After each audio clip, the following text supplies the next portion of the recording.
Hi, and welcome to Sleeping with Sarah. I'm Sarah Albritton, a narcoleptic comedian, and this is the podcast where I interview people in my bed and we talk about sleep, comedy, and relationships. I'm happy to be part of the Laugh Factory Podcast Network. This is my 62nd episode, and I interviewed Chicago comedian Arish Singh. We actually got into a really interesting political discussion about the current state of things.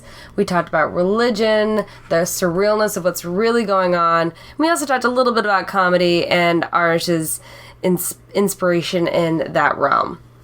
Arish is an awesome performer. He'll perform at the Limestone Comedy Fest this upcoming weekend, June 1st through 3rd. He'll be on a live episode of Politically Reactive on June 2nd at 4 p.m. He'll also be at the Bishop on the 1st and the 3rd, and the Attic on the 2nd. You can find out more on the Limestone website. You can also follow Arish on Twitter at Arishish. That's ARISHISH.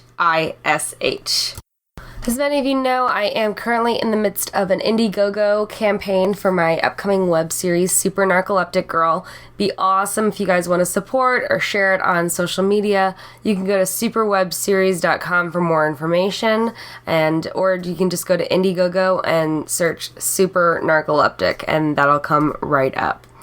You can also catch me coming up on the 5th and every Monday night at I.O. for POV at 7 p.m. at the Chris Farley Cabaret. And on June 2nd, I've got my monthly show Secrets, Lies, and Alibis at Elbow Room at 8:30. And June 7th, I'll be hosting a show at the Tonic Room in Chicago. Sleeping with Sarah is brought to you by Audible.com. You can go to audibletrial.com/sleepingwithsarah to get a free audiobook of your choice. This week, I'd like to recommend Scrappy Little Nobody by Anna Kendrick. Again, that's audibletrial.com/sleepingwithsarah. As many of you know, you can follow me on Twitter at Sarah Albritton and go to sleepingwithsarah.com for more info. But let's just get started with the show.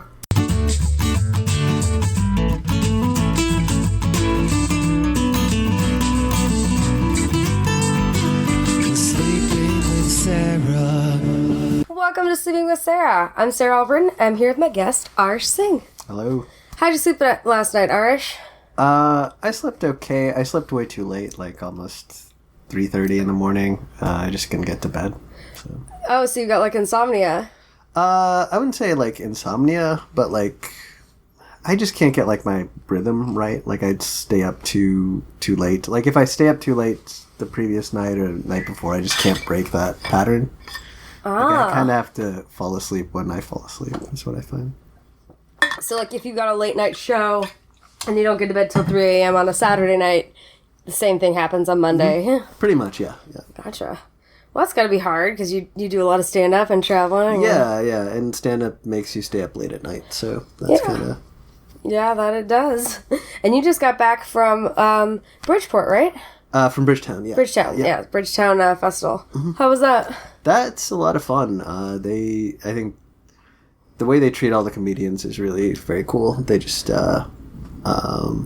make sure everyone is having a great time. They've got a lot provided for you. Like Portland's got like a great food scene and everything. We got to eat at this like creperie for free because the guy was a fan of comedy and like he hooked up a bunch of people. Was it like a savory crepe place? It was savory crepe. I love crepes. Yeah, we got ones with like I had a lox savory crepe where it was like cream cheese and like salmon, and they made like the salmon into a flour thing. What? It made me feel way too cool. Wow. To have that. Is Portland at all like Portlandia? Yeah, I can see that. I haven't watched Portlandia since the first season, so I may be off, but it is like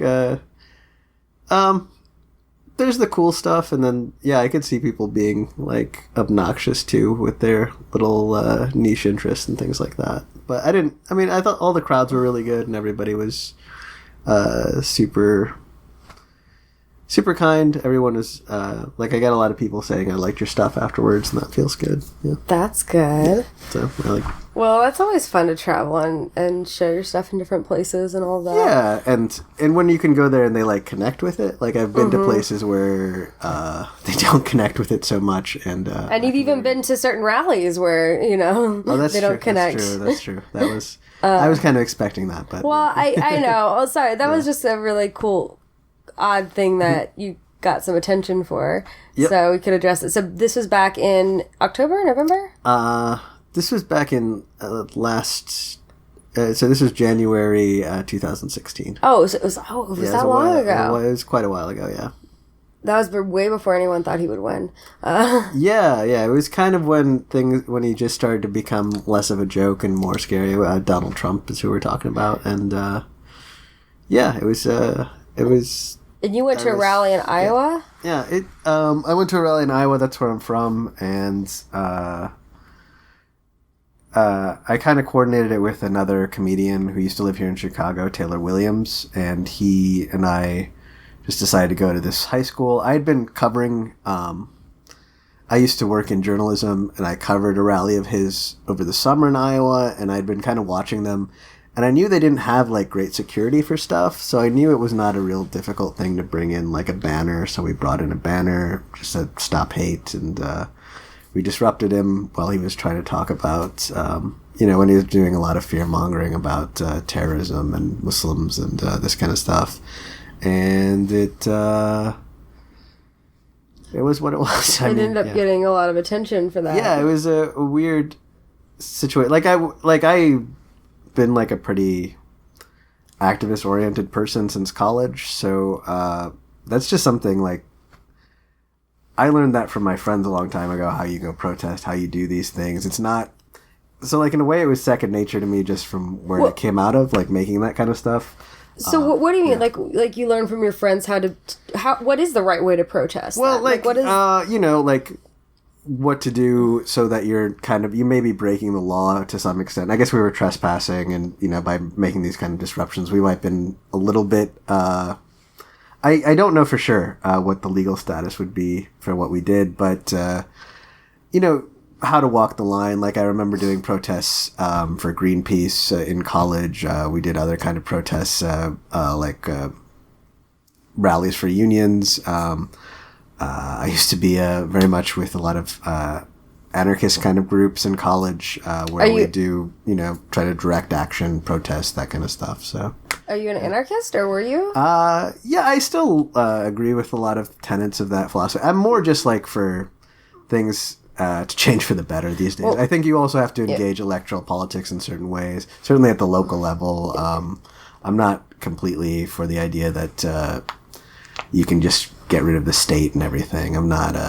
I don't want to be a utopian necessarily. Yeah. That's my concern. My brother's an anarchist capitalist. So. Oh, an anarchist capitalist. Okay. Yeah. That's a little different. ANCAP's a bit different. And, I still trying to, learn about it. But, they want less control over things with the government. It's... Yeah. It's interesting. Well, I just say, I guess I think there's a point now where there's just so much kind of things with monopoly and concentration of wealth and things like that. There are even people who are very much of a capitalist bent who see this is no longer capitalism, it's just control by a few people. I'm sure I disagree with them on certain things, but I think that's interesting that there's more people kind of dwelling on that realization. Or that and I think it is interesting just because there's so many people I know that are more on the independent line or more on the this issue versus this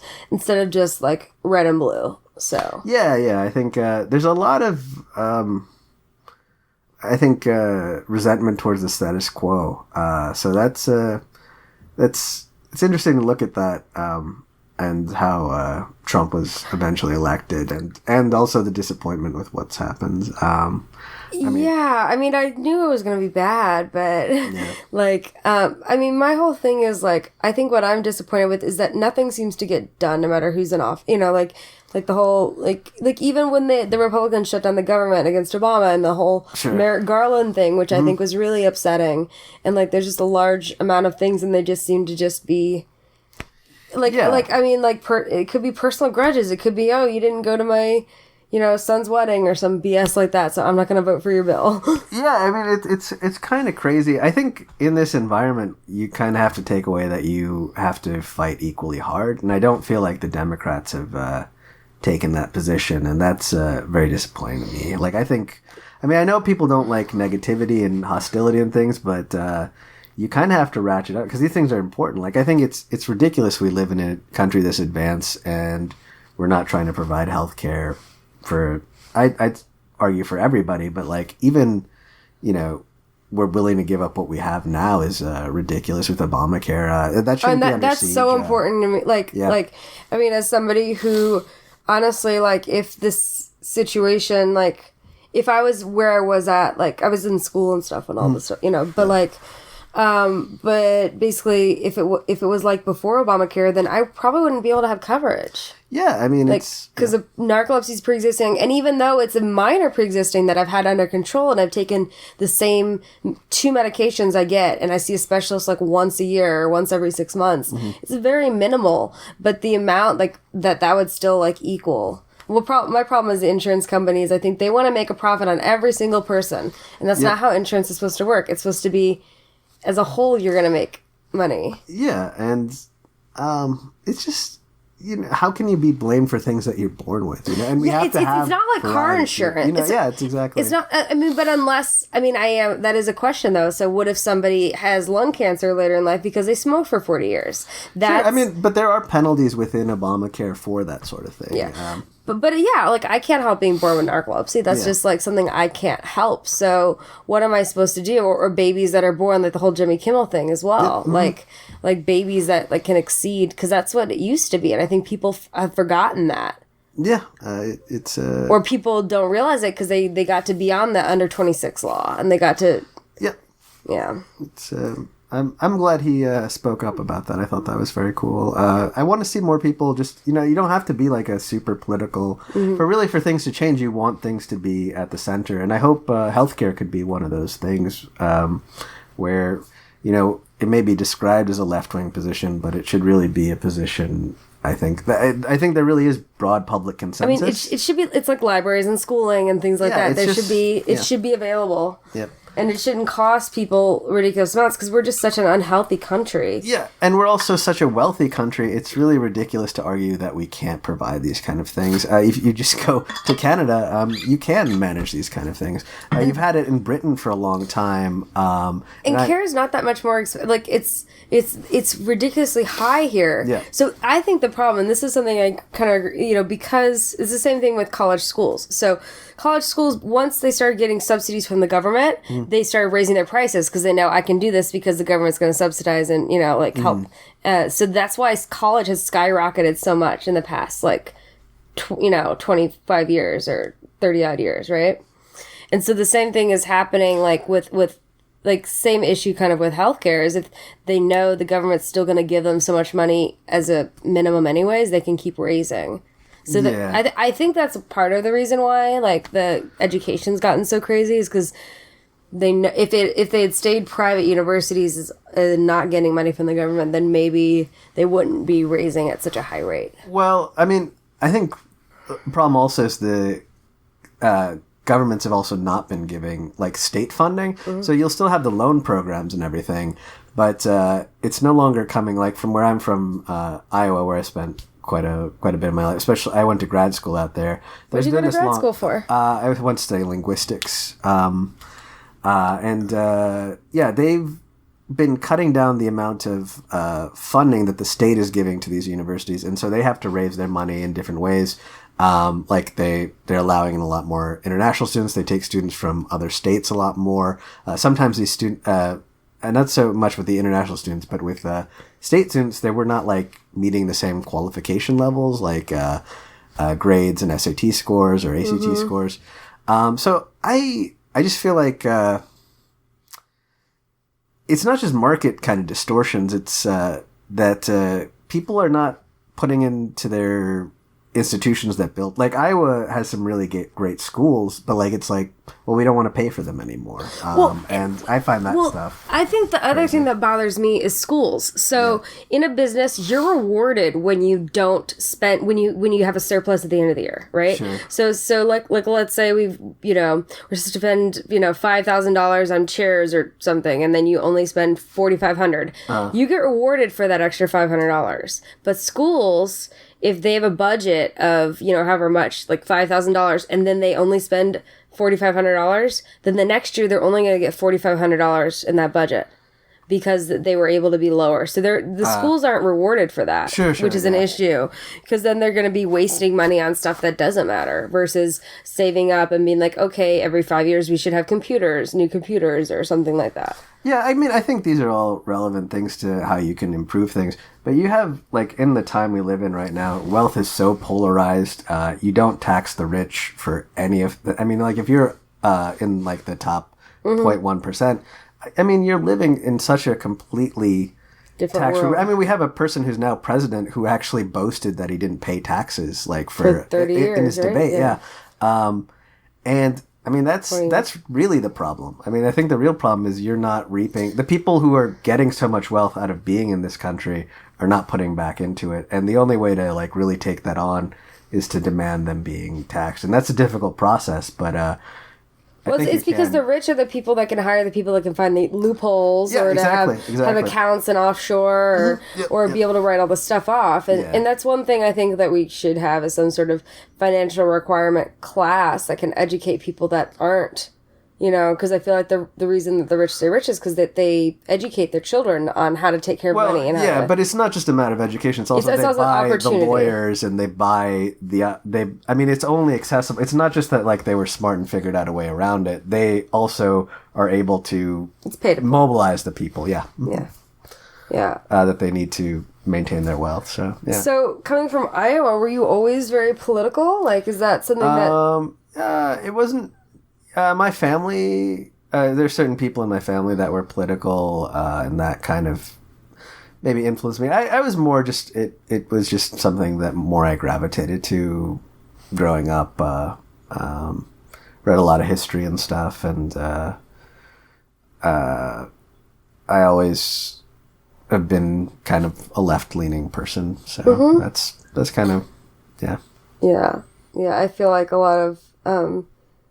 like people say like history might be repeating with the Nixon stuff and that sort of thing, and it's just very interesting. And then when did you start comedy in Iowa? Or did you start it here? I started in Iowa a while back. I did a grad program there. Then I was teaching at that university. You were a university teacher? I had a master's degree, so I was able to teach in their English as second language program. Oh, that's cool. Yeah. And then what languages was it that they... I mean, so with those courses, it's not like you can tailor them to people from particular background, like, because they have all international students. So basically what you're trying to do is take them from whatever level of English they are at to a higher level of English. So do you teach the whole class in English? Pretty much, because that's kind of where they're expected to be at.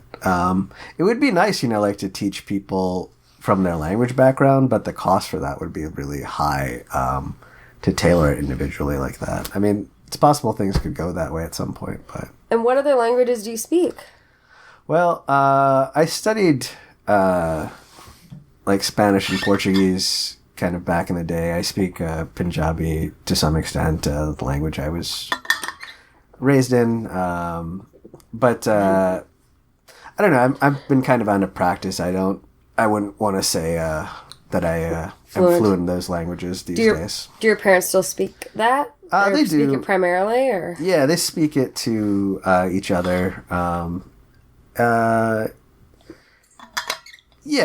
mean, they're fluent in English too. So. Okay, so it wasn't like because I know some people whose parents just still only speak that. No, that wasn't the case with them. They are English speakers, and they can hold their own. So, that's good. Yeah. Yeah, that is good. Let's see. But so what made you get into comedy? How old were you? Were you in? So you were in grad school? It was after grad school. I actually started after I was 30 getting into comedy, so it wasn't something that... I always wanted to do it, but it just... it never seemed like a real thing I could do. That's an interesting thing about comedy is it's like... If you're not in a place where there's an open mic running or something like that, it just seems like a world you can't get into. Like I always seems so inaccessible. Yeah, I always used to think comedy was like maybe like a segment of actors who were also funny started this kind of thing where they were doing stand-up, but then you'd have to be an actor or something else to get into. Oh, so you thought there had to be different steps to this? Yeah, I'm thinking when I was when I was really little, I used to watch like Comedy Central all the time. Like even as a kid, when I probably shouldn't have been watching it, I was watching like. I remember watching the way early short attention span theater and things like that, and Daily Show like before Jon Stewart and stuff like that. And I love that stuff, but it just never seemed like something you could do. And didn't seem like a realistic job. Not just that it wasn't realistic; it just didn't seem like accessible. And like when it actually became accessible to me was when I saw that there was this open mic. In Iowa City where I was at, and then it kind of clicked for me, or not even clicked, it was just like I started going and seeing it happen, and it was like there's not really all these sort of barriers to entry that I thought were there really weren't there.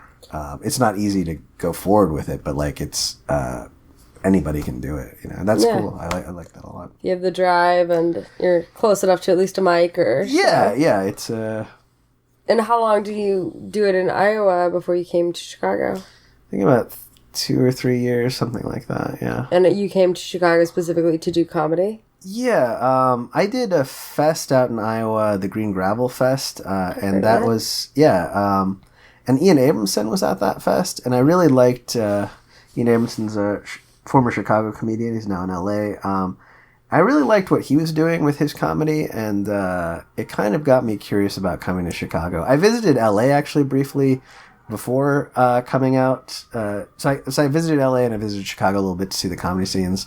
And I highly recommend if you don't feel super confident about comedy, not going to LA. It's a hard place to start out. Not to knock it in any other sense. It's just you have to be prepared for a lot of...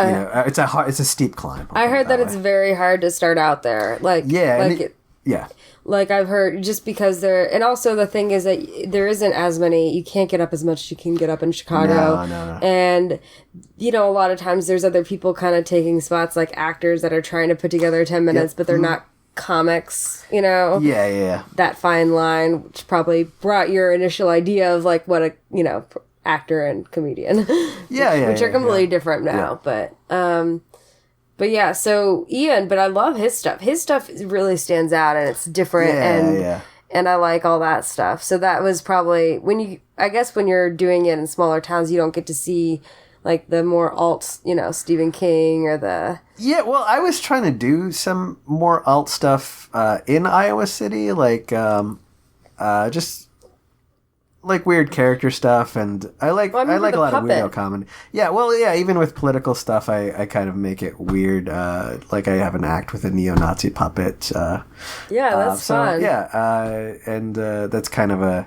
started out as kind of a counterpoint to the Jeff Dunham Ahmed, the dead terrorist puppet. So like that's my sensibility to. I like weirdo stuff. Like I like. Nick Vatterott, Emo Phillips. I like the weirdo tradition of Chicago for sure. I like a lot of alt comedy. I don't consider myself alt, but like I do appreciate it. Like I come from like sketch and improv and stuff, so I do really appreciate that. But do you feel like people are getting... Well, how do you feel about people's offensiveness level right now for comedy? Because I feel like it's a lot higher than it was maybe 10 years ago. So people are being more offensive than they were? No, people are being more offended at jokes. Oh, people being more offended. Yeah, it's a weird... It can... I usually tend to, like, write it off. I feel like people are being too... like, people say colleges, people are too sensitive and things like that, but... I don't know. I think it's sort of a generational change, too. Like, certain things that I don't know. I'm sure there were like race jokes you could tell in the 50s and 40s that like people would find disgusting now in the same way, in some way similar, like that people find jokes about sexual orientation or gender identity offensive now. So, but there was also, I think what people miss also is that I think it's coming from the college end to the extent that administrators just want to avoid any trouble, or so they are kind of like, they would rather just I don't know how to put it exactly. They don't want to. They don't want to rock the boat. They don't want to rock the boat, or like, it's almost inept in some of the ways they do it. Like I was reading about this article where they some frat wanted to have like a tournament and call it badminton and bougie, like bad and bougie, like they were taking off that, and then someone was an administrator said that was cultural appropriation. And like it didn't even resonate with the students who were there, who like, you know, would maybe consider them to be the left or associated with identity politics. They thought that was like inept and just kind of dumb. Yeah. And so there's this kind of like, I don't know, like I think like it can almost be it's not like, I don't see it as left-wing agitators. I see it as this kind of managerial kind of people pushing this a little bit more. Because I don't know, I think there's a lot of stuff that so it's a little bit of a tangent, but sometimes I worry about how diversity actually works for like the managerial end of people. Like they maybe don't want to discuss the issues, but they will adopt diversity in a superficial way. So that bothers me a little bit. Yeah. Well, it's also interesting too because you look at different characters people are playing. People are mad that, you know, not an Asian actress isn't playing this or that, and it's very interesting because it's like, what, I think the first time we had an Othello that wasn't blackface was in 1995 or something like that. Like that was like that's messed up, right? But I think the thing is that, but even if you look at like funny, like Team America. That, like, looking back, I mean, that was 14 years ago or something like that, like 13, 14, you know. Yeah, sure. That, maybe it wasn't that long ago, but at least 10 years ago. The way that they talk about, you know, the way that they do the voice and that kind of thing. Like, like that, I think people would find way more offensive now watching it. But I think it's just because we have more, I don't know. But I guess my whole thing is I think people are too sensitive for the type of people that they aren't. Does that make sense? Sure, so it's like, sure. Like if I see something about narcolepsy, I don't care. I'm not offended that Homer Simpson had narcolepsy for an episode and then they moved on. You know, I'm not offended by it. Yeah. But I feel like it's the other people that feel like that you should be offended that make it worse. Yeah, it's an interesting thing because it is, I think, good to have that kind of sensitivity. But sometimes I wonder... I think that's I want to be clear, I think that's a good development. But then sometimes you see things where, like, it's just a display of showing off your sensitivity, and, like, you may not actually be getting to the problem. Like, Jeff Asmus had a really good joke the other day about, like, you're a fan of Obama, name 5 of the 253 Pakistani children he killed. Like, playing off that album. Name 5 of thing.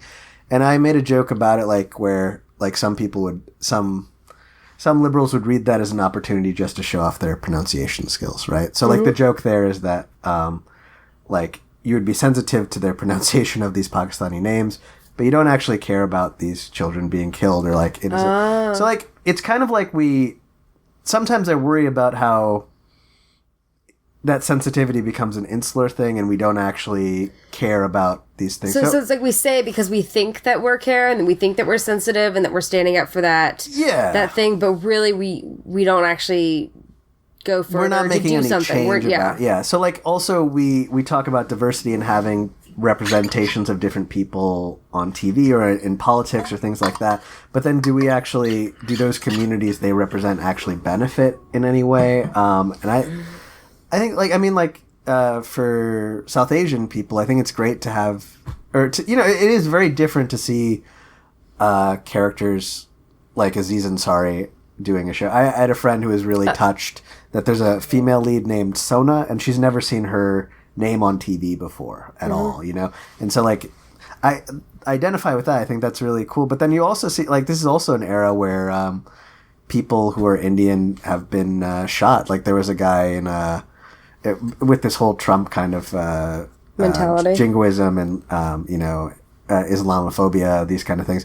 There was a guy who went into a bar and shot 2 Indian guys in Olathe, Kansas, yelling, "Get out of my country!" And there have been a couple incidents like this. And that's just so dumb. It just, like, in my head, it just doesn't make, like... Yeah. So, like, that thing is crazy to me, but then just in itself it's crazy. But also, like, you put this juxtaposition is, like, what level of acceptance do you really have? Like, I mean, you've got these TV shows that are kind of for, one segment of the popular, but then there's this other kind of hatred and resentment in the popular, where, like, people don't feel safe even being open in the country. There's just some people choose not to wear, hijabs or, or anything, Yeah.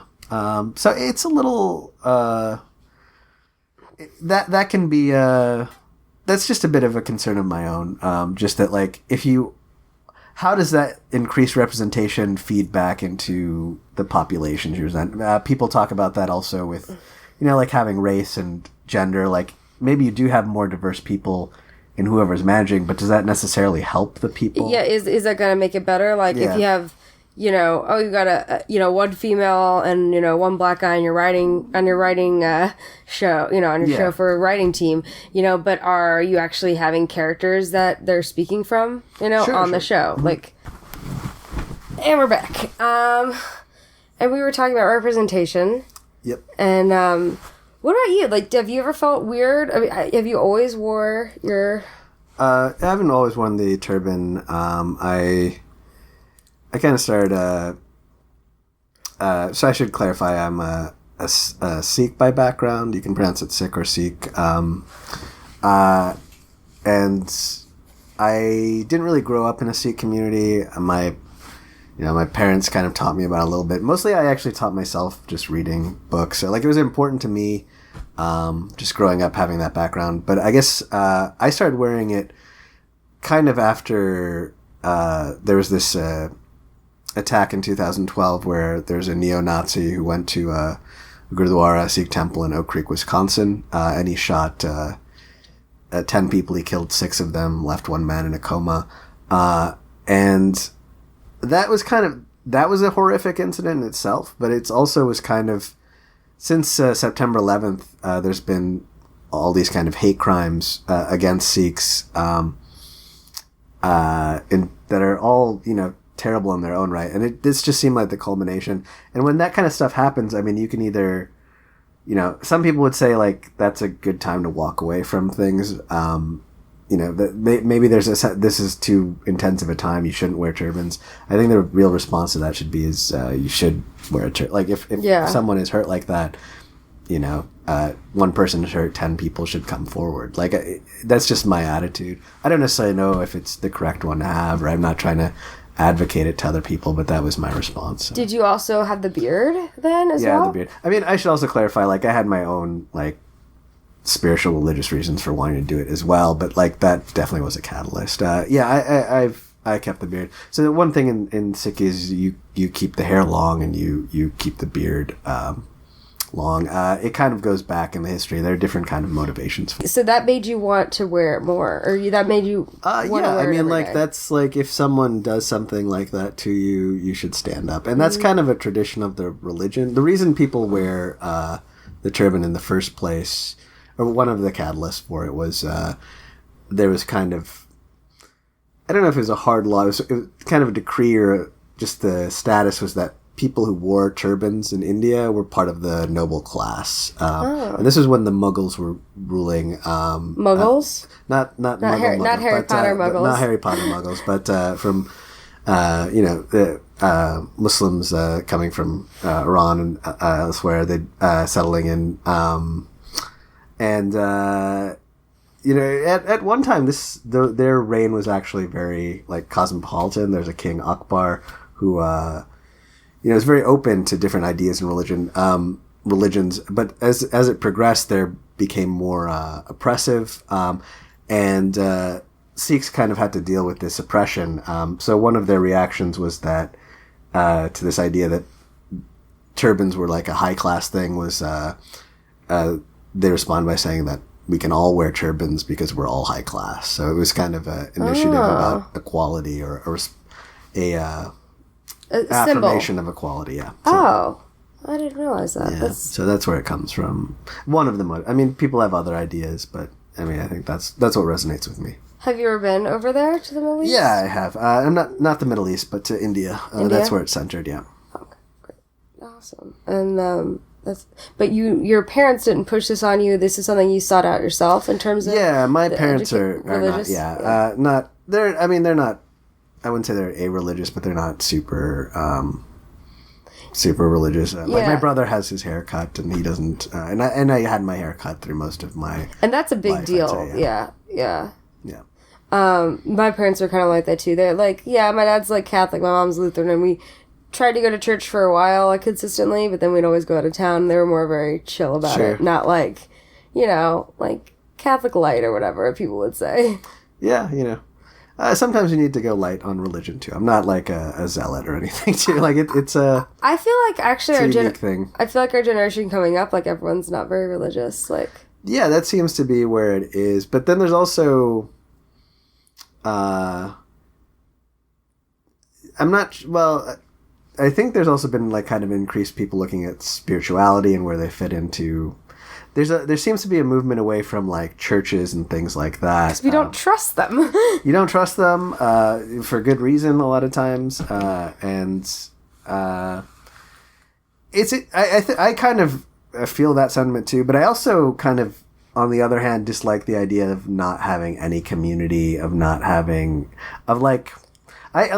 any problem with people who are atheist, and that's how they orient themselves. But I also kind of, what bothers me is not having any sort of sense of community or meaning in your life, and meaning that's directed through your community. Like, I think that's a really important thing to recognize, how other people, there's like a super individualist bent that kind of bothers me. And I see this in comedy too, is like, one thing that I think is really important for me is to recognize that comedy, you always see yourself as a performer, as an individual going up as a stand-up, but like, it could not exist without having a culture. Like you, absolutely. Like there's such a rich community here. Yeah, and like I was like, even at a fundamental, like I was describing how like I didn't think of comedy as a real thing until someone started an open mic.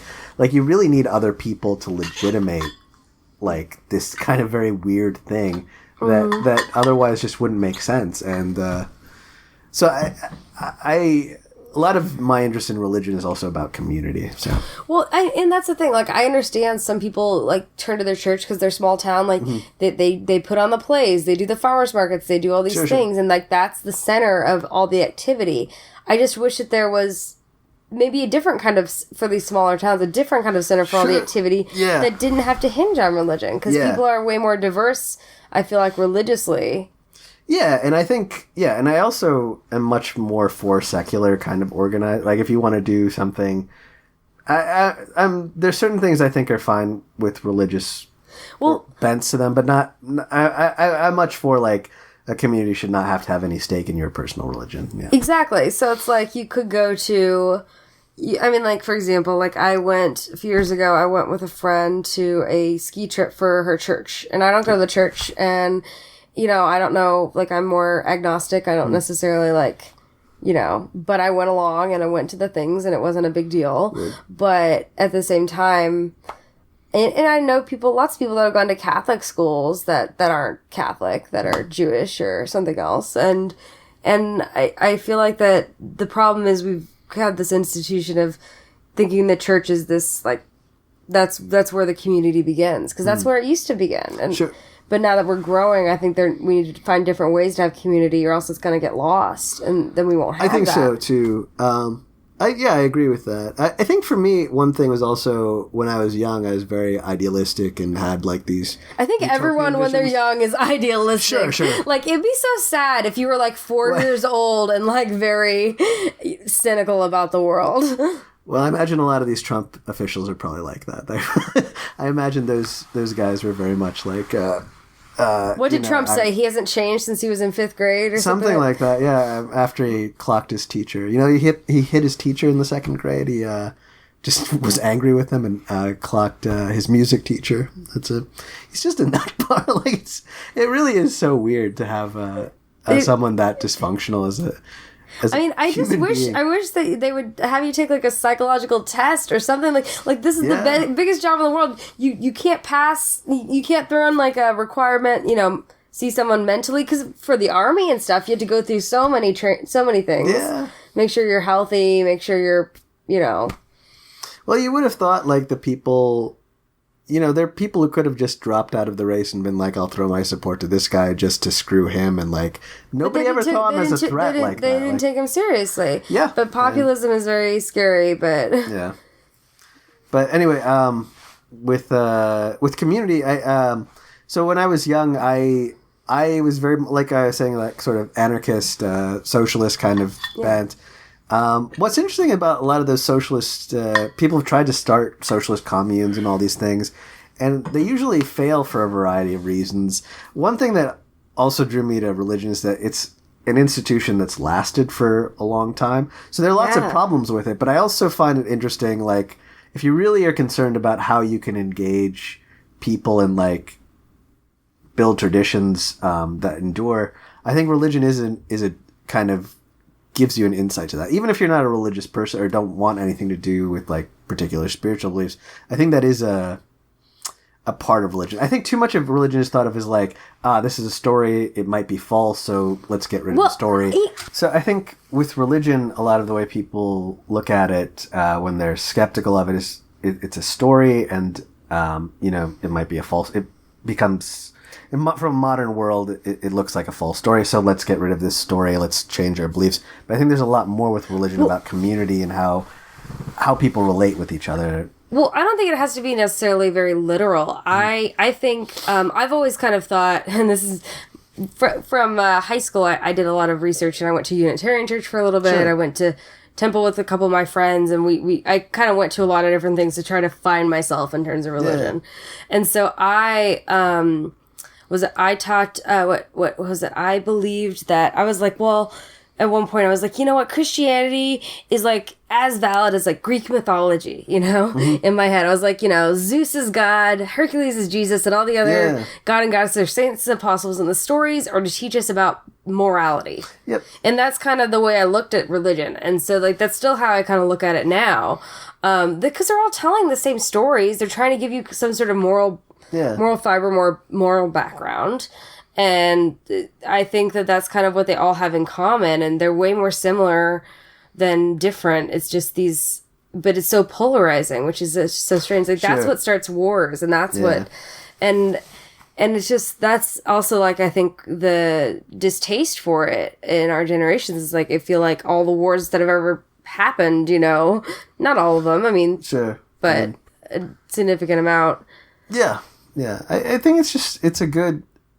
So, like, I know people who are, a-religious or atheists or come out of these households and, like, they just think, like, well, the Bible's for idiots or something like that. And like, that's a fair... I can understand that viewpoint to an extent, but then also, I don't like the idea, like, you should be these are not stories you should know, or you should not value them for what they teach you about human beings or, like, human beings' concerns. Like, you don't have to believe in them, like you said, as a literal story, but they encode a lot of different human aspirations, how people relate to each other, what people find significant. And if you want to change things in your society, you should know what matters to people and what's connected with people in the past. So I feel like everybody should appreciate religion on that level. I don't want anyone to...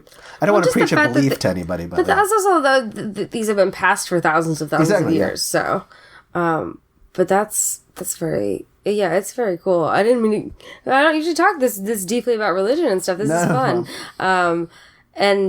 But that's... We can do dick jokes too. I want to keep it... I like it. No, I like it. It's just cool because I haven't thought about it as much. And that's another thing. Like, I think about it in terms of, oh, this is an issue that's happening. I basically associate, oh yeah, there was a shooting at this church a couple weeks ago, or there's this stuff. It's and also this whole, like, I don't know. I just think it is very strange, everything that's happening and how polarizing it is. Like, we live in a metropolitan city, and everyone that lives in the cities tends to be way more accepting versus the people that are in small town. Yeah. And it's like, how do we get past that, I guess, in my head? Yeah, it's a weird world we live in. I read something like most people in the coming generations, like, we're so geographically divided, people who live in certain regions won't really have that much exposure to different viewpoints, you know? Like, you will kind of very much, like, you'll be raised in your Republican household in the rural areas, and you won't have exposure to people who are, like, sort of blue state oriented. Like, we've or kind someone of that's not polarized right. that much by geography. Yeah. Basically, yeah. So that's it's a weird. I mean, you even see it if you tour a little bit as a comedian. It can be very uncomfortable to be in some of these places. And how do you deal with that? Have you had people that weren't expecting to see you wearing a I mean, turban? I've been heckled as, like, a terrorist on stage and things like that. I mean, it's just, it's like, it's a really weird. What do you do when they like? You just go. You can try to heckle back and try to, address it, or you can move on. It's not like there's a good solution. I think as a comedian, you really want to shut that person down. You want to do it in a humorous way, but, like, it can be tense too. Like, you don't want to. It could boil over into, like, a violent thing, and you really kind of have to read the room and decide to do what you're gonna do. But usually, I think sometimes actually maybe the best thing is to just move on and, like, let it.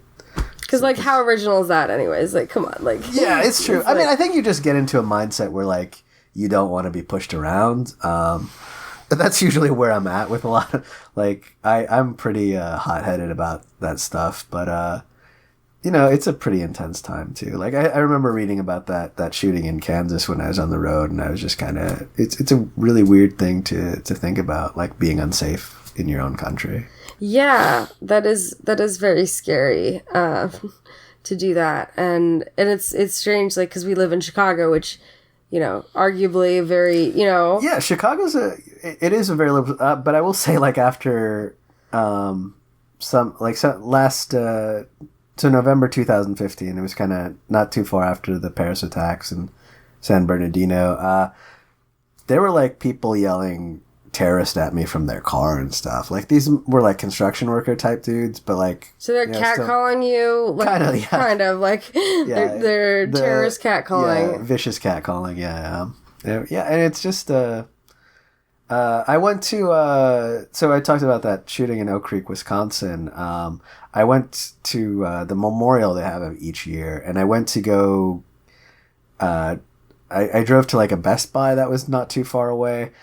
Someone yelled terrorist at me there, like, and that's, like, such an ultimate irony. Like, I was coming to visit and pay respect to what is really a terrorist attack by this neo-Nazi guy.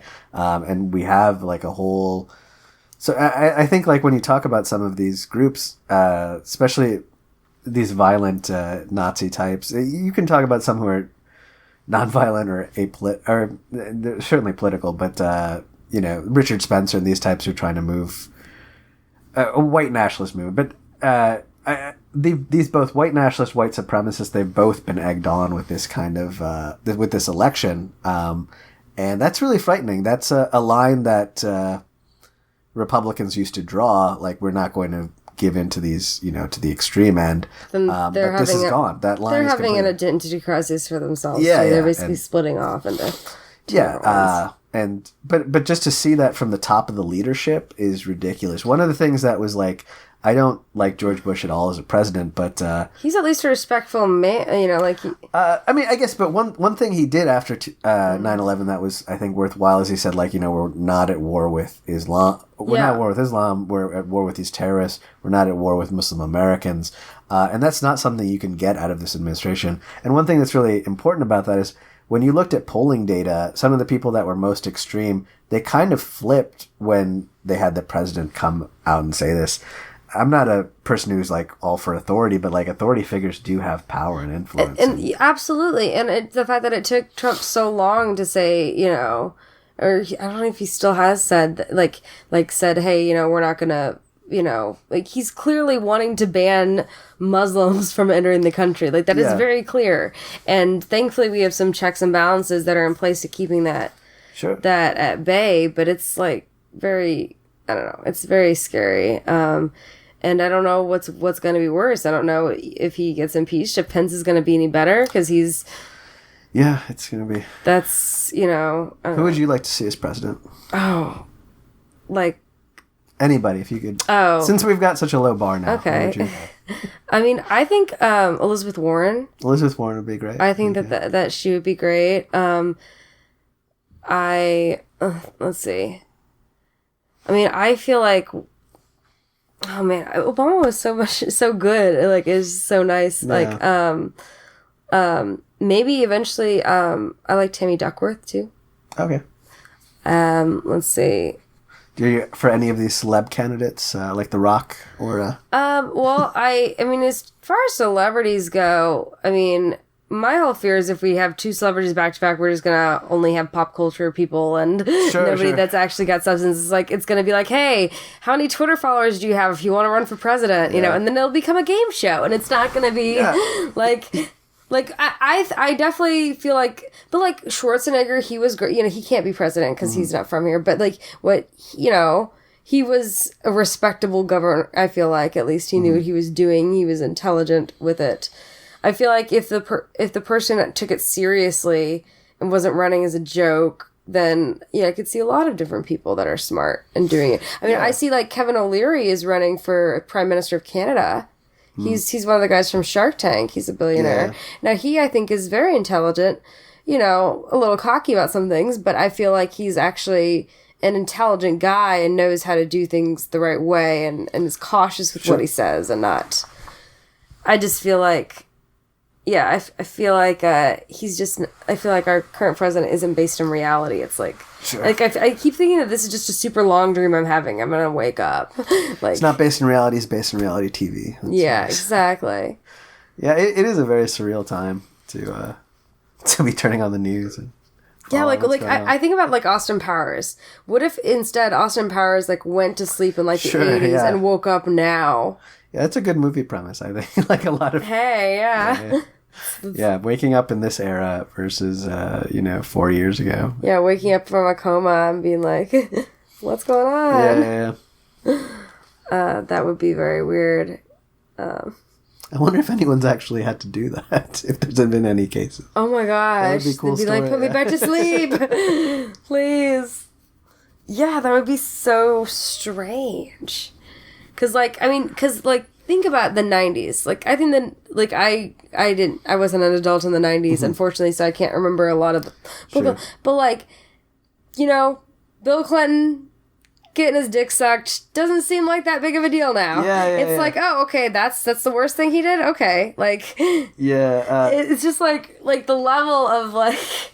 Yeah, there's one of my... a journalist I really like, Seth Ackerman, had a tweet, like... whenever I listen to Radiohead now, I just keep wishing I could go back in time and tell them to appreciate 1997 as it was. Like you guys are way too mopey for what's about to come in the future. Oh yeah, that's a good point. Yeah. But it's just so different. It's so, and like even George Bush, which I definitely wasn't a fan, but he was a respectful guy. Sure. And he, like, wasn't doing these crazy things. Like, he wasn't a great, I don't think he was a great president, but yeah, he could have done a less of, I think the Iraq War was a horrible Yeah, I think, I definitely think it was horrible, and I sent rice to him and did all that stuff. Yeah. But, and I definitely think that there are some issues, but in terms of being able to be a presentable overall, like, he's not gonna say something that's, he'll shake somebody's hand when he's in the room with them and people are saying, shake this person's hand, Yeah, I go back and forth on it. Sometimes I think, like, we don't want to lose sight of how politicians in general are the evil, like Pence, I think would be a terrible, evil president, but he's much more presentable, like he doesn't have the weird quirks that Trump has. But then on the other hand, it is insane having someone like that have the nuclear codes and stuff like that. Because it is so unpredictable. Yeah, you don't know what's going to happen. There is a real worry about how bizarre his personality is and how How bizarre he is. he just is having a button on his desk to bring him Coca-Cola and eating like ice cream. Like, I mean, like, it's just that's really like seems like classic sociopath kind of stuff. Like he will have two ice creams and the other people only have one scoop or whatever. Well, it's also, I mean, I think also when you have a president that old, maybe you should get them like checked to see if they've got dementia or something like that. Actually, Chelsea Handler had a very interesting theory in her. She theorized that he had syphilis because syphilis can give you delusions of grandeur. It can give you, you know, like over you know, inflated sense of ego, like other things like that. And she like listed all these symptoms, and I thought that was like pretty interesting. Yeah. I that's a good case. Also, do you ever hear the theory that he was being poisoned by his hair treatments? Like because there's some weird stuff that can happen to you as a result of those hair follicles and stuff. I don't know if he has plugs or what it is exactly, but whatever kind of there's a chemical cream he uses. And that apparently people have reported weird side effects from. So I don't know how plausible it is, but I always find that amusing. And yeah, just all sorts. I mean, but I think he's really been this way forever. Since he was fifth grade. We always in a kid and he's punching these people and like he's always had this crazy impulsivity and anger and yeah. It's just so negative. I just would like someone like a little bit more positive. You know, yeah, there I liked Obama. Like he had this, you know. But again, I feel like people are wanting to have something that's like they want to be inspired. You know, like this.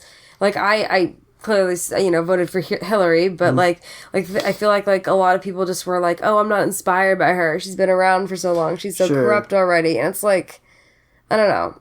I do think you need more new faces in politics. I'm concerned that there's just not enough build-up among younger Democrats or younger people. Because we're like, fuck this shit. This isn't, exactly. You know, like, they're not getting anything done. You know, like... There's also been this kind of window where you've had to have so much experience to move on in politics, and we haven't been raising... I mean, like, we held the presidency, but we haven't been moving, like, in congressional races. That's been given to the Republicans, and I don't know, we need to build up a generation of new politicians, I'd say. I think we need a third party. I think that would make things better. I think that could help, but it's a really difficult situation in the U.S. to have third parties, because eventually they do get absorbed into one or the other. I really like the sort of parliamentary systems they have in Europe that allow voices for... Or some, I forget what country it is, has like 7 different presidents for like one of president like of commerce, one of president of agriculture, you know, like they have different things. Yeah. Or, I mean, like, yeah, parliament is good. I heard somebody recommended, they recommended we should get rid of the Senate and have 2 governors per state. Because governors run states pretty well, and I agree with that. So they said that what we should do is have, like, one governor that like is local in the state, and the other governor that's like voting on stuff, and like that's how it's done. And they also need to stop with the gerrymandering. Like clearly, that's gerrymandering is a huge problem. But even like at our core, we still have this weird electoral college system that's is archaic. And it's fucked us over twice in the last 15 years. And we have to keep it. There's just this weird veneration for like the vision of the founders was the best thing. I don't really jive with that kind of stuff. Like, because things change. Like you should. We don't have slaves anymore. Women can vote and they can have a voice now, and it's. And I agree. And that's the same thing I do feel about the Second Amendment. That was supposed to be for protection, you know, because they had people like actually infiltrating the country. Yeah. And we don't have that anymore. You don't need to have that stuff. And I get that the lobbyists and the gun people and all that, but you can interpret so much of our Constitution in other ways too. Yeah, I'm not a big fan of the Second Amendment. It's just such a cartoonish thing too. I think I've heard comedians bring this up is like, you know, you're going to form a militia and defend yourself against the government when they can, you know, drone you to death like that. Like, it just doesn't even make sense anymore, the reasoning, like, that you originally had. I dated a guy once he was also anarchist capitalist, and he would keep, like, he would keep, like thousands, like, he would eat, like, in his top drawer, he had a gun, and he had, like, $4,000 cash. Wow. Like, that's a little crazy. We didn't date that long. But no, but he was like, if shit goes down, and he had like a family farm like in Alabama, he's like, if shit goes down, I have like property places you could live off the land just in case shit goes down. And I guess it makes sense, like, if shit really went down, yeah, you probably do want a gun to protect yourself, but the chance of that happening... Yeah, I guess it's such a weird state that we're in, that, like, you don't trust... You're so disconnected from your community that you'd rather, like, just go run off into this, like... I mean, like, it would be hell to live on this farm all alone with whatever cash you... Like, it's just, like... I guess kudos to, like, preppers and stuff for, like, surviving this stuff, but, like, what kind of hellscape are you going into? Yeah, what kind of life are you going to have once you're surviving? Yeah. I do like the gun in the fourth. That's very Quentin Tarantino, I feel. Yeah, I know. It was very weird. I remember, like, one time I was like, oh, that's not condoms there. That's a gun. Yeah. That's I don't recommend that for please. for dating or relationships. And also, just give them a heads up too, like beforehand, like that must have been a lot to discover. Yeah, I was like, cash, okay, you're definitely paying my dinner. No, that sounds. I mean, that's fine, but that's just. I mean, I guess you wouldn't want to start off with that, because, like, what if I just decided to steal his... You know what I mean? Oh, yeah. That's... You don't want to be like, hey, what's up? Nice dinner, first date. Oh, by the way, like, the top drawer, I keep this. That should be a question on a dating site. What do you keep in your top drawer? Yeah, I wonder if people don't ask enough, I think, about... who they're dating, if they have guns or not. I don't think that should maybe be like more of an upfront question. I think that would tell you a lot about your partner. Yeah, exactly. Because I'm not like, it's smoking. Like, I'm a big thing. Smoking is something that people ask a lot. I'm like, okay, yeah, smoking weed, okay, smoking cigarettes, not that attractive. Yeah. But yeah, I think that is a question people should find out, but they don't. And even religion now too. I don't feel like that's something I even necessarily. Like, there's some of my friends that I'm finding out, like, oh, I didn't know you were religious. I've known you for, a year. And it's weird how these things don't come up sometimes. Or people are just quiet about it because they're afraid people are going to judge them for being religious, which doesn't, like... Yeah, it can be a little... I understand some people's concerns, because there are people who will only really... Like, they vision themselves as, like, I need to be with someone of my own religion to get married or, like, carry the future. What I really don't like are people who, like, I will date someone outside of my religion, but I'm only going to marry someone in my religion. Oh, that's messed up. It's like you're only using the person. Basically, yeah. And, like I see that. I will admit I know a few Sikh people who are like that, but I see that in a lot of different cultures. So what about you? I definitely don't feel that way. And I feel that's a terrible way to act. I do, to some extent, understand people who are like, I need to marry someone from my religion to carry on the tradition, and it's important to me. I don't agree with that view, but I can understand the logic. I have zero respect for people who are like, I will mess around and like, Yeah, you know what? I'll break the rules, but I still expect her to be a virgin on wedding night. Yeah, or like this is just a time for me to fool around, and this is who I'll be with, and that I find really... well, I mean, I guess the thing is, do they let the person they're dating know that? I don't know. I know some people who are just sleazebags and probably do not. Oh, but like, no, I think that's pretty shitty. Like, if you're dating someone for a while and then that happens. Yeah, it's pretty terrible. But like, for me personally, I that's not like an issue.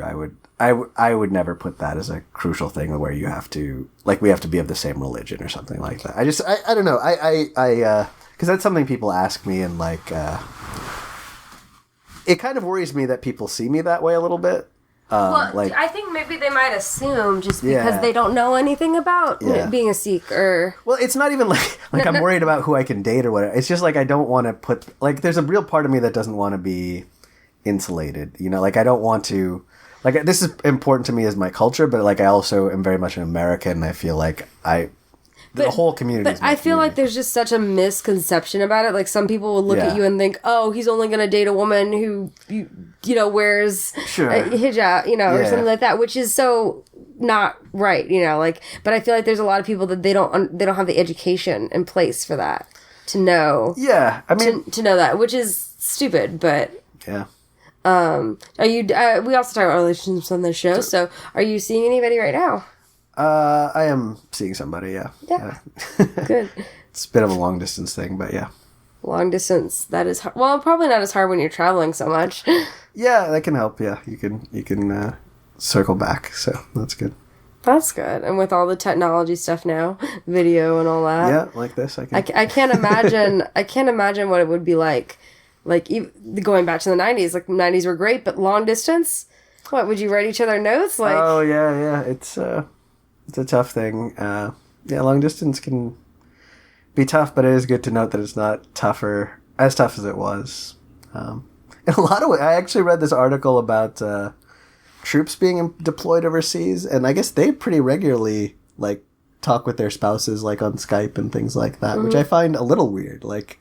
being in a battlefield and like being, I think it's a good thing, but like, we're a very connected world in a weird way. It's not. Wait, the same so they thing. have Wi-Fi on the battlefield? Yeah, like in Iraq, there was things like that going on where like really they're put up in like dormitories. This is not everybody. I'm sure other people have different setups, but like there were troops who were set up like in kind of dorms, and they would have their Wi-Fi and they could talk with their spouses. It wasn't, I'm sure there was like maybe restrictions or they couldn't do it all the time maybe. I don't know how power and everything would work. No, they're just like on their off time, they're just chilling watching movies. Well, I mean, yeah, it's an interesting thing. There's actually a guy I know who, he used to just be like one of these funny guys on Twitter who's not a comedian, but just a funny Twitter dude. He got involved in, he really liked what's called the Kurdish kind of movement in the Middle East. He particularly was involved with the YPG, but it's a group that's kind of left wing, and they were actually fighting with ISIS, right? Like they were liberating areas that were controlled by ISIS. He decided to go overseas. He's an American and fight with this group. And while he was doing that, he kept doing his tweets. He used to call himself Piss Pig Granddad. Like, because he's part of that weird, like, super offensive Twitter culture, like, or like just like, as inane and crazy as you can get. And they actually deleted his account. He's back now as Piss Pig Grandma. And but yeah, he literally went to Syria, and he was in Iraq also. And he tweeted while he would tweet while he he was involved in combat and things like that, or just whatever sort of troop stuff they're doing with their group with the YPG. Then he would like tweet crazy shit back. He would make all sorts of great political jokes, and like how he was. I actually really admired it because there are all these people on the right who are talking about like we need someone tough and strong to go after ISIS. And this is a guy from America who just picked up and was like, yeah, I'll go fight ISIS. Well, I actually respect, because most trolls on the internet will just stay in their little, cubbies of, they don't leave their house and stuff like that. So it is appreciated that at least this guy went out and experienced that. Yeah, and he, it was so audacious. It was really the only thing I found is like a interesting counterweight to like Trump winning. Or even running, that was so ludicrous. This was almost like the left-wing version of that, but like being inspiring in a way. Like I think this, like the YPG group that they had out there, they would have like gender equality in their fighting forces. Women were fighting. It was really like it's a progressive kind of that's entity. Interesting. And we kind of, as the U.S., tangentially support it, but we don't support it fully because we have an alliance with Turkey.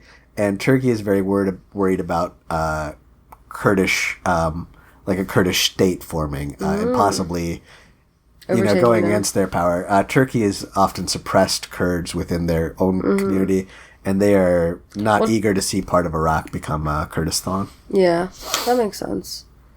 That made me think, though, also, like Facebook living and things like that. Like, the guys... Yeah. Like, but I think that goes back to what I remember talking about people being offended. I think the other issue is we have these devices with us in our pockets that we can record everything. Versus 10 years ago, we didn't have that. So people could say something that was offensive, and it wasn't blasted on the internet for everyone to see. Yeah. So I think there's that difference too, is I think we're just more aware of what's going on because these are things that we wouldn't see on a daily basis. That's true. Yeah, I don't know how I feel about that. Sometimes I think, yeah, it's a little bit too intrusive, but there are times when, like, I've seen people say some really... I remember once seeing this person just really harass, like, this... he was a foreign student who was in Iowa City, and they were just, like, making fun of their accent, and I kind of wished I had a camera on me to, like, just record how absurd... Like, they just felt so confident and, like, open to doing it. I almost just want to record it to, like, show that it's a real thing. Like, you know, sometimes people don't believe that kind of thing happens, but, like... Like kids making fun of someone that is mentally disabled, you know? Yeah, like, just, like, how far that stuff can really happen. Like, sometimes it's not real unless it's recorded in a way. Like, you can describe what happened, but, like, people just treat it as a story. Sometimes I think that's a good thing. Sometimes it is weird, though, to think about how you're being recorded all the time and you're micromanaging, and maybe there are things that, obviously not these extreme things, but, like, you don't want to end up in a situation where you're not actually communicating with other people, or, like... Well, what's weird is there's these ads for this new Match.com thing where it will tell you if you've crossed paths with somebody. So it's like if you're physically like on the same street, like if you're in the same bar or something, it will tell you you've crossed paths with this person 6 times. Like that makes me so sad because it's like if you weren't looking at your phone all the time, maybe you guys would actually meet. Oh yeah, that's you know what I mean? Yeah. So it's like but it's also creepy that they're tracking everywhere you fucking go. Yeah, it's a strange thing. Yeah. But no, this has been a really good conversation. We're winding down, and as we wind down, I usually ask people, what are your dreams for the future, for yourself? I just kind of want to keep doing comedy. Hopefully can make it more, not lucrative, but like just survivable, you know. Maybe get into writing and different things. I like doing a lot of... Like I said, I like doing kind of weirder comedy. I hope to get more into that. Again, I plan to keep doing political stuff, but I don't know. I think like it's a weird thing where I've done sort of well in certain kind of like I've gotten into some festivals that are, you know, kind of prominent festivals, and that can kind of help you out as a comedian. But I don't really fit the mold well for like stepping forward. Like I don't want to do a show about like being a Sikh comedian or being Sikh heritage. That's not so much me. They're comedians who are really good at that, and I think that I hope to see them conquer like people like Just Rain or Jasmeet Singh from Canada. He's a big YouTuber dude. He's fantastic. I should recommend everybody checking him out. But I think I just want to be like in Chicago and doing good comedy, and you really should only do comedy if you love it. And I was reading Kyle Kinane talking about this recently. It's just like if you get into the mentality of like I want this, this, and this, it just doesn't work. And comedy's been a really good force for me in my life, so I'm excited for that. Sorry, go ahead. Oh no, I think that's good. I think that you can't just be like, hey, I'm in this to get famous, you know. Yeah, you're just going to be disappointed. Because it's just like, no, I want to create something that I find funny and that I get paid to entertain other people, you know. Yeah, and I think for me, like, it's a little bit weird. Well, I think you got a very strong point of view, which I really like, you know. And so I think that that's always interesting to see. Also, comedians over time, you know, 10 years down the line, your point of view is going to be different. So it's going to be, you know, interesting to see that progress.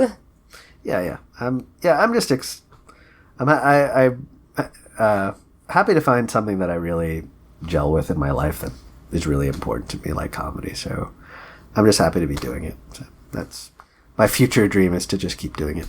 Just to keep where you're at. Just keep going with it and see where it goes. Yeah. So you want to stay here in Chicago, though? I think so. I kind of want to get more involved in some political organizing stuff, and I have ideas for shows and things that I want to do. I like the people out here. I mean, if I move, if there's opportunity to move for something really important, maybe. But I think Chicago is a great place to be. So I'm happy here. Yeah. Cool. Well, thanks so much for doing the podcast. Thanks so much for having me. And we always end by saying good night. So good night, everybody. Thanks for listening to Sleeping with Sarah, where I slept with Arish Singh. You can follow Arish on Twitter at ArishIsh and catch him at the Limestone Comedy Fest all this weekend. This podcast is part of the Laugh Factory Podcast Network. Please remember to subscribe and rate and review on iTunes, iHeartRadio, and SoundCloud. We're brought to you by Audible.com. Please go to audibletrial.com/sleepingwithsarah. I'm releasing a new podcast each week. Be sure to tune in to find out who I have in bed with me next. Thanks to Josh Bryant for the music. You can find out more on sleepingwithsarah.com. And please follow me on Twitter at Sarah Albritton. Until next time, good night.